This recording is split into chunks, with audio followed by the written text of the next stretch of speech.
Hi, I'm Jack and I'm here with Dennis. We're part of the youth media team here at the Network of School Planners of Ireland. We're here with Mary Daly. Can you tell us a little bit about yourself, Mary, and your work in education? Okay, as you said, Mary Daly is my name. I'm the principal of St Dominic's College in Ballyfermot in Dublin. I grew up in Donegal and got my first teaching position in Dublin, and I've been teaching in St Dominic's since 1977. Teacher of Gaelic and Geography, and in the year 2000 I became principal of the school. It's a DEIS school where we have about 350 girls, all girls, and we do a lot of work with the students to encourage them to come to school, to stay in school, and to be successful in all their different areas. Can you tell us about what influenced you to become a teacher?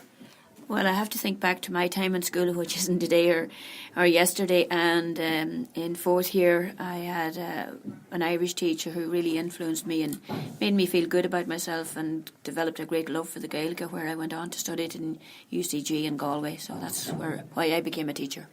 Your presentation focuses on well-being. What is well-being and why is it important in our schools? Well, well-being is really important in schools, and this year, since it's introduced under JCT, we're talking about the word well-being, but in our presentation and workshops there, we talked about schools practicing well-being all the time. Well-being is not something new, but it's really important that we feel that when young people come to school, that we look at them as individuals, and some days people can have off days, and that we can recognise the symptoms and that we can address any of the issues that the young people present, because I always believe, and our staff believes, that if a young person isn't happy, and the same can be said about us as professionals, as teachers, if you're not happy in your school as a student or as a teacher or whatever, you're not going to be productive and you're not going to learn, you're not going to be able to teach properly. So I think well-being is key, and that we need to listen to the voice of students. We need to listen to them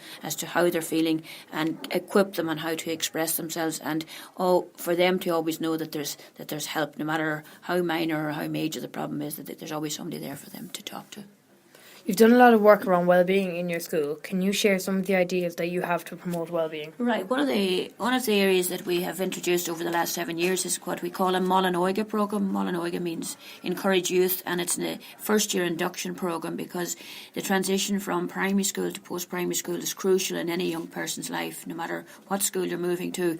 But it can be very daunting. You're moving in from a school where you knew everybody and you were the sixth class student to a school where you mightn't know many people, and you're going to have maybe 10 or 12 teachers.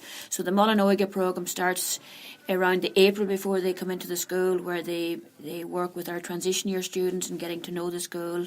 And then in August we have 2 induction days where we invite the students in again, and they are met with their fifth year mentors who explain what's involved in coming to St Dominic's.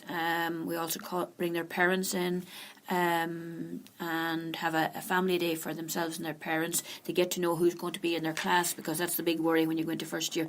Will I be with my friend? So if there's any little problems or issues that we can alleviate then.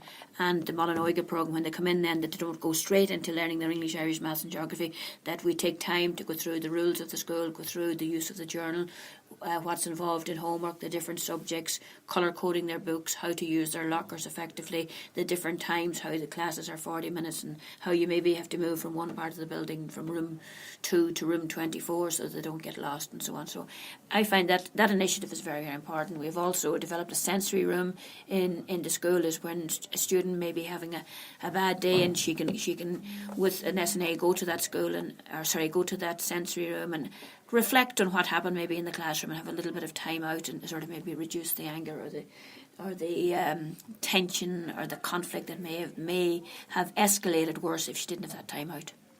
What is your greatest hope for education in the future? Greatest hope for education would be that all young people will go to school, stay in post-primary school, and that that as schools that will meet the needs of young people in the 21st century. I feel that a lot of the courses are a little bit antiquated. They have been there for years and years and years. That for these young people, we need to prepare them for careers and jobs that probably haven't even been invented today. So we need to be looking at the whole area of computational thinking and all of that area, and providing these opportunities for young people today, and giving them more, developing their skills so that they feel confident when they leave school and then they go on to college, and that we have a literate and numerate society in Ireland.